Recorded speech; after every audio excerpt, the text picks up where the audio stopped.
Italian good day, everybody. How's it going?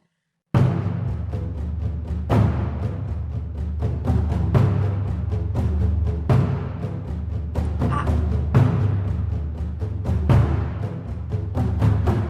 yeah. Okay. 2020, super bonkers year, but I have a degree, I have a camera, I have access to the internet, and that means one of the things that I can do is to talk about media literacy. So, over the last decade or so, Facebook, Twitter, social media, all of that stuff has significantly blown up, right? The internet is bigger than it's ever been, and it's only growing exponentially day by day. And everyone in the world can be interconnected on it and network and discuss things and learn things and disseminate information.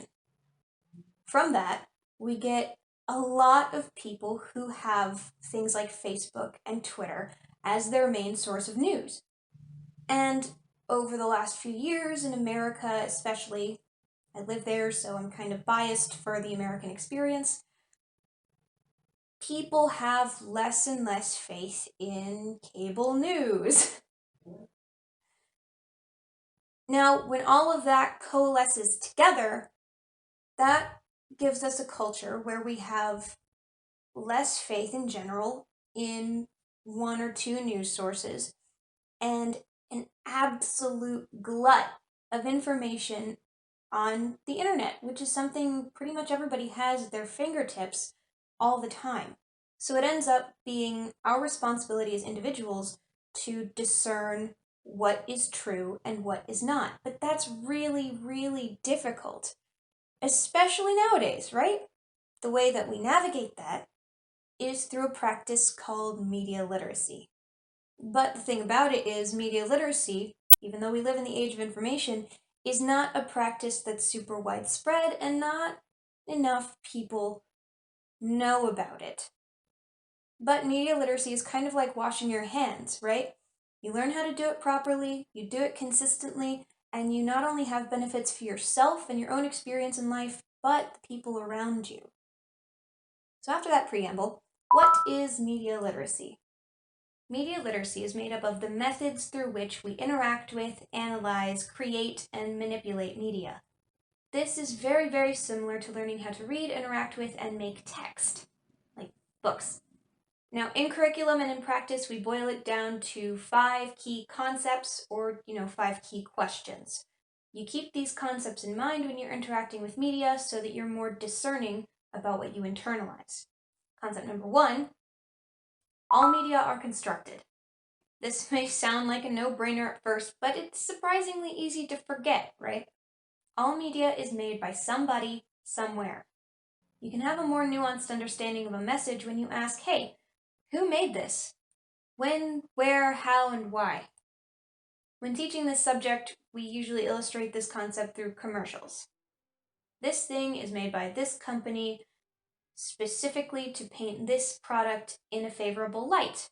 However, sometimes this isn't so clear-cut. It's important to take a step back when you're interacting with media and understand who made it in the first place.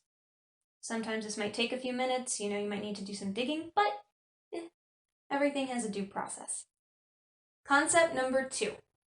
Media messages are created using their own language, which begs the question, what mindset, what language do I need to be speaking in order to fully understand this message? This, again, can seem like a given, but just like when you're reading dense books, sometimes you can miss symbol and metaphor. The same thing can happen, if you're not careful, when you're interacting with visual media or, any other medium. Scary music heightening fear, wide shots emitting loneliness, or, headlines are all examples of this. When you understand the grammar of a language, you understand its nuance, and you have a passing awareness of its symbols. In regards to media, this can result in the audience being less prone to manipulation, which, I'll remind you, is the point of practicing media literacy. Concept number 3. Different people will view the same message differently. Every audience is going to interpret a message a little bit differently because every person brings their own unique perspective. age, gender, education, socioeconomic background, cultural upbringing in general will give you a different view of the world. So it's important to keep this in mind when you're interacting with media too, because recognizing that other people may see the same thing in a different way will give you pause. Looking at others' interpretations of a message can help yours be more informed and more well-rounded.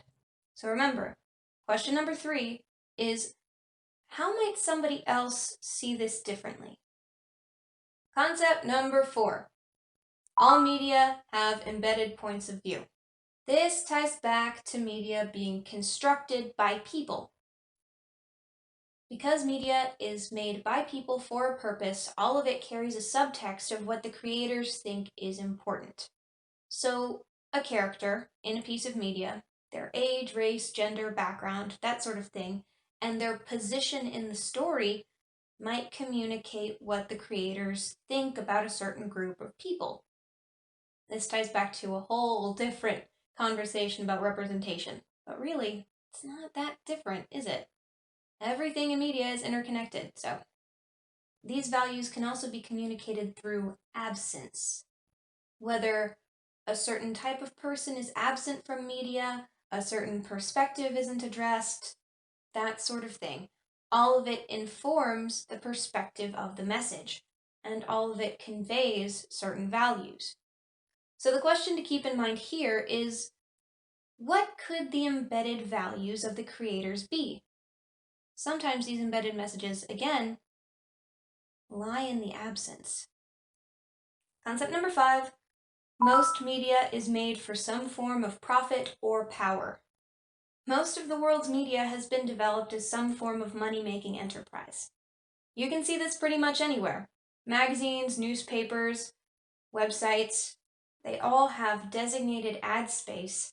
They all settle where their ads are going to be placed first, and then put up news. Commercials and ads are also tied into both the internet and the cable experience. And now, the internet is an international platform for persuasion. This ties back to everything having an embedded point of view. Does this mean that all media is bad and toxic? No. However, everything has an embedded point of view because it's made by people for a purpose. So it's an important awareness to have. So altogether, what is our takeaway? Media is made by someone in a certain way for a purpose. Being aware of this in practice means going through all of these concepts in your head pretty regularly when you interact with media, and when you make it. This, by the way, might result in you having very few simple opinions on anything ever again. But, as I said before, like washing your hands, practicing media literacy is a good habit that will benefit you and everyone in your circle. Practice media literacy, you'll end up a better communicator yourself, and you'll have a more nuanced engagement with the world around you. And that's pretty much all I've got. My references are below in the description of the video and on my website. This is probably not the only time I'll come back to talk about this topic, but for now, that's all I have. Thank you for listening. I hope you learned something. Please feel free to reach out if you have any questions, and have a good day.